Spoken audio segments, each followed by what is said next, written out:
are a big fan of mine, you are going to see a lot more of me. If you are not a fan of mine, you are going to see a lot more of me, bitch. So keep on hating, because I'm still here.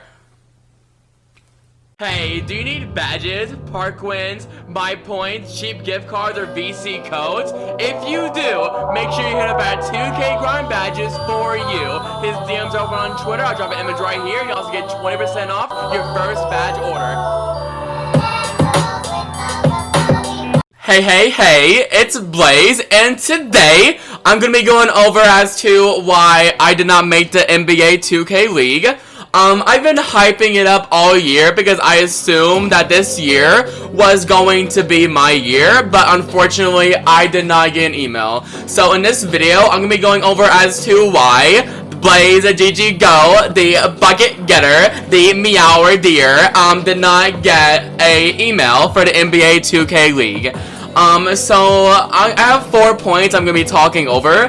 One of my points is going to be my stats. My second point is going to be about the archetype that I chose. Number 3 is going to be about how close-knit the Pro-Am community is. And number 4, about how players, they don't have enough knowledge for a post offense. So, for my first point, throughout the combine, I played over the course of about, I believe, 70 games. I went 42 and 28, so that's 70. I had a 60% win percentage. I had 17.1 points. I averaged 4.3 rebounds per game, 3.2 defensive rebounds, and 1.1 offensive rebound. For my assists, I averaged 2.8 assists. My field goal percentage was 66%, while my 3-point percentage was 61. And on 2K Labs, I was ranked 72 out of 122 players. When I was talking about how I was ranked in the top 30, that was prior to when the rest of the players sent their data to the power forwards. So that's where all the data went. And basically with my stats, obviously being ranked 72 out of 122, that is obviously not elite. I would say that with my stats, I was definitely way above average. But I believe if I went with a different archetype, I would have had a way better combine. But that brings me to my next point, where I was saying that if I would have went with a different archetype, I believe I could have played a lot better, even though my specialty is a post score. Because keep in mind, I was competing with pure stretches, and I believe, I'm gonna look at my research here. So 8 out of the top 10 players on 2K Lab were actually using a primary stretch build compared to the sharp post, the shot post, or the sharp athletic. So my point there is that a lot of players, when you're stretch and I'm a post scorer, it's going to be harder to compete with 2s against 3s. Yes, sharp was my secondary. I still had sharp on my build, but it's definitely not as effective because I can stay in the corner or I can spot up right on a perimeter and I can shoot. I'm not gonna be able to be hitting wraps as consistently. Whereas if I make the primary stretch, I would have gold limitless, gold shooting badges, along with the higher 3-point rating compared to a 72 open shot 3 and a silver shooting badges. So for number 3, I'm gonna be talking about the Pro-Am community. Typically, everybody tries to stick to themselves, and it's extremely hard to break into a competitive team on a team Pro-Am scene. Like I was saying earlier, I am not exaggerating. I literally tried out with 20 plus teams, and it wasn't the fact that I was playing bad, it was just that my build did not fit the scheme.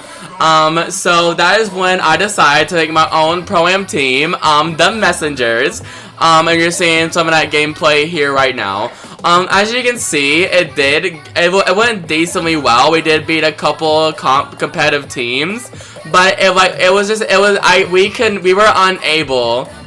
we were unable to find a point guard that was willing to work in that system, because keep in mind, if I am working out of the post most of the game, the point guard is going to be spotting up and is passing to the post for majority of the game.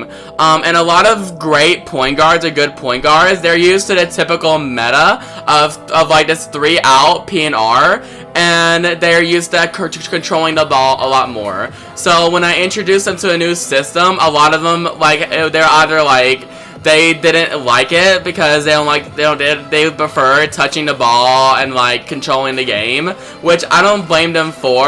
But like I every single time we would try out point guards, I would explain to them what we were going to be doing throughout the whole entire game. But then I would get messages from the point guards that they didn't want to be on a team anymore because of the reason of how the offense was played when I warned them previously of how the offense was going to be played.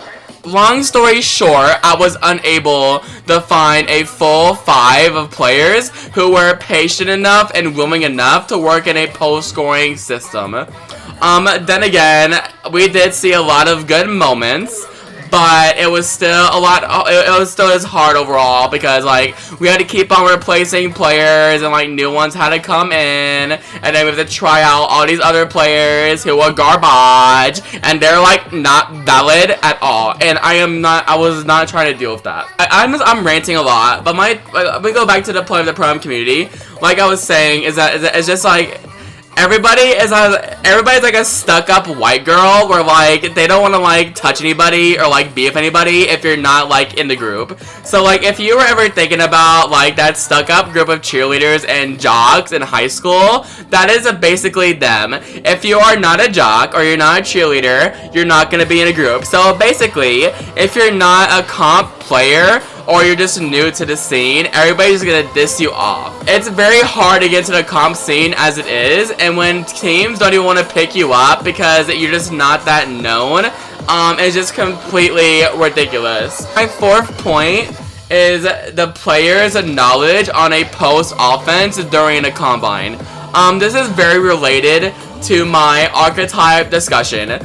But with players in a combine, if you're watching my combine live streams, I was perfectly fine with spotting up and shooting 3s, but I would keep on running into the issue where I was unable, like the point guard was like very trash and the shooting guard was trash. So literally, I would have to try to explain to my whole entire team what to do when I'm in the post to ensure that we are scoring consistently on offense.